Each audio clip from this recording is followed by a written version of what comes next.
আজ গিয়েছিলাম বিআরটিএতে বাইকের ড্রাইভিং লাইসেন্সের পরীক্ষা দিতে গিয়ে আমাদের সাথে কি হলো তা থাকছে আজকের ভিডিওতে।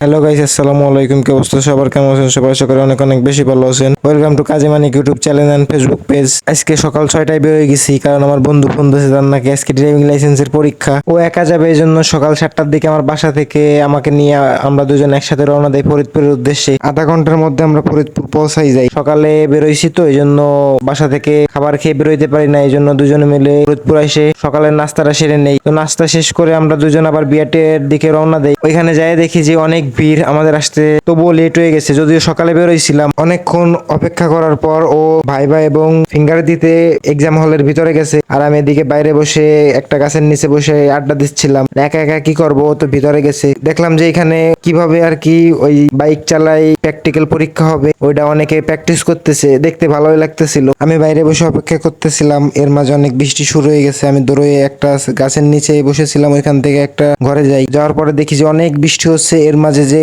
ওই বাইরের বাইক চালিয়ে যে পরীক্ষা দেবো ওইটা কিভাবে হবে এটা নিয়ে সবাই আতঙ্কে ছিল। পরে ওইখান থেকে বেরোইতে ওর প্রায় 1টা বেজে যায়, আর ওইখান থেকে ঘোষণা দেয় যে 2টার পরে আর কি বাইক চালিয়ে যে পরীক্ষা হয় সেটা হবে। তো এরপর আমরা দুইজন দুপুরের নাস্তা খাওয়ার জন্য চলে যাই সরাসরি কাচ্চি ভাইতে। এটা আমাদের ফরিদপুরের নতুন উদ্বোধন হয়েছে, এখানে হয়তো বা অনেকেই গেছেন। তো আজকে আমরা ওইখানে যাই খাইতে, যদিও এর আগে গেছিলাম কিন্তু ভিডিও করা হয় নাই। পরে এখানে আমরা দুজন কাচ্চি খাই। কাচ্চি খাওয়ার পরে এখান থেকে বেরোইতে 2টার বেশি বেজে যায়, কারণ এখানে বাইরে অনেক বৃষ্টি হচ্ছিল। আমরা এখান থেকে যাওয়ার কোনো স্কোপ পাচ্ছিলাম না। দেখতেই পারছেন যে বাইরে কিরকম বৃষ্টি হচ্ছে। বৃষ্টি একটু কমার পর আমরা দুজন আবার বিআরটি অফিসে যাই। ওইখানে গিয়ে দেখি যে বৃষ্টির মধ্যেই তারা ওই বাইক চালিয়ে যে পরীক্ষা হয় ওইটা নিচ্ছে। অনেকক্ষণ অপেক্ষা করার পর আমার বন্ধুর বাইক চালিয়ে পরীক্ষা দেওয়ার পালা আসে। পরে ও এখান দিয়ে যাচ্ছে, দেখতে পারছে এখান দিয়ে যাওয়া অতটা কঠিন না, আবার অতটা সহজও না। যে ছোট 80cc 100cc এই বাইকগুলো দিয়ে আর কি বেস্ট হয়, কিন্তু ও যেটা নিয়ে গেছিল এটা দিয়ে হয় পারলে, কিন্তু